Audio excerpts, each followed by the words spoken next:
कभी ऐसा महसूस हुआ है कि बाहर से तो सब ठीक लग रहा है, एकदम बढ़िया, पर अंदर अंदर एक खालीपन सा है। जैसे आत्मविश्वास तो दिखता है, पर भीतर से ना कुछ बिखरा हुआ, कुछ उलझा हुआ सा लगता है। आज हम कुछ ऐसे ही अंदरूनी एहसासों पर, उलझनों पर बात कर रहे हैं, खासकर ये जो खुद पर शक होता है ना, और भावनाएं जैसे काबू में ही नहीं रहती। हाँ, और अक्सर होता ये है कि हमारी बहुत सी परेशानियां वो बाहर की दुनिया से उतनी नहीं होती जितनी हमारे खुद के साथ हमारे बर्ताव से जुड़ी होती हैं। हम एक स्रोत सामग्री देख रहे थे।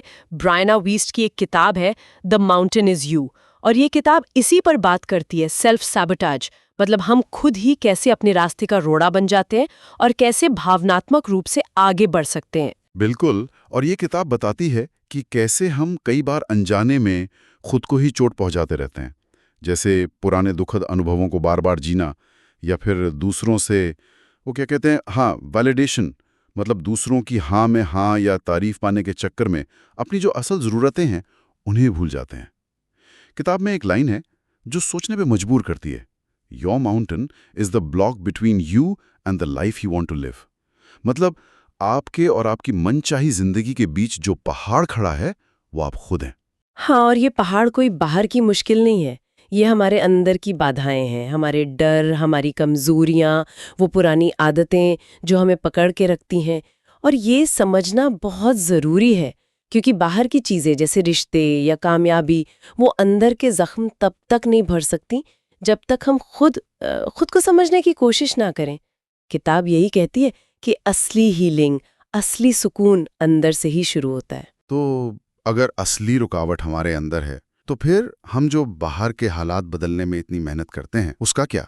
क्या वो एक तरह से बस ध्यान भटकाना हुआ? देखिए, ये सवाल बहुत अच्छा है। बाहरी बदलाव ज़रूरी हो सकते हैं, ऐसा नहीं कि वो बिल्कुल बेकार हैं। लेकिन किताब का नज़रिया ये है कि अगर अंदर के पैटर्न्स, अंदर की सोच वही पुरानी है, तो बाहर आप कुछ भी बदल लें, वो बदलाव या तो टिकेगा नहीं, या फिर वो संतुष्टि नहीं देगा। मान लीजिए अंदर से असुरक्षित महसूस करते हैं, तो नई नौकरी मिल भी जाए या कोई नया रिश्ता बन भी जाए, वो खालीपन शायद पूरी तरह ना भरे।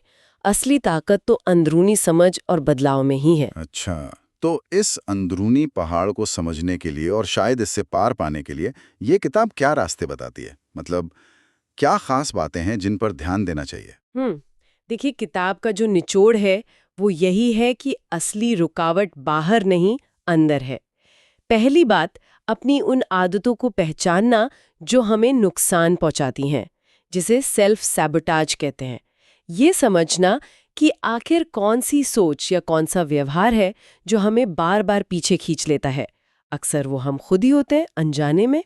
दूसरी अहम बात है, अपनी मुश्किल भावनाओं को दुश्मन नहीं, बल्कि एक गाइड की तरह देखना।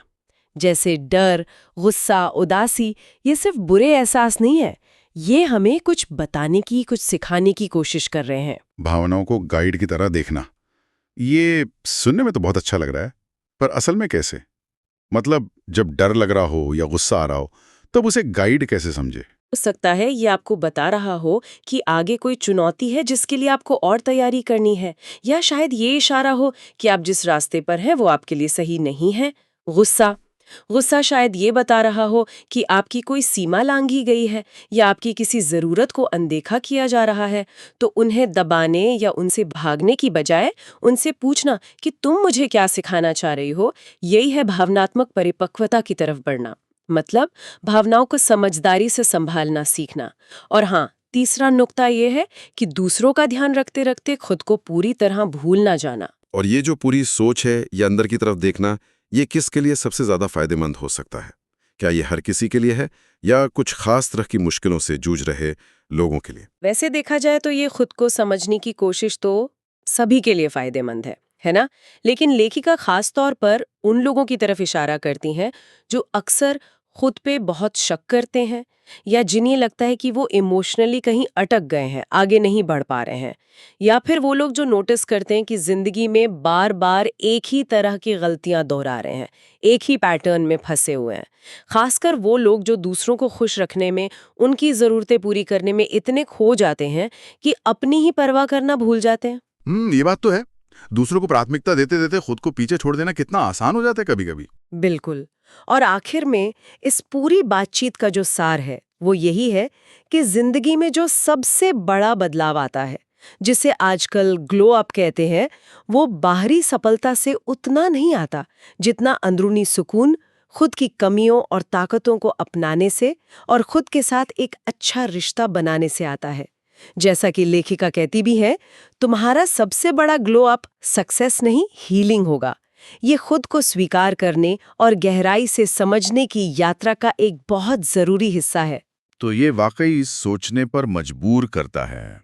अगर किसी को आज ये महसूस हो कि हाँ, मेरा अपना कोई अंदरूनी पहाड़ है जो मुझे रोक रहा है, तो वो कौन सा एक छोटा सा रोजमर्रा का पैटर्न या आदत हो सकती है जिस पर वो आज सिर्फ गौर कर सकते हैं? बदलने के लिए नहीं, बस उसे पहचानने और समझने की एक छोटी सी शुरुआत करने के लिए।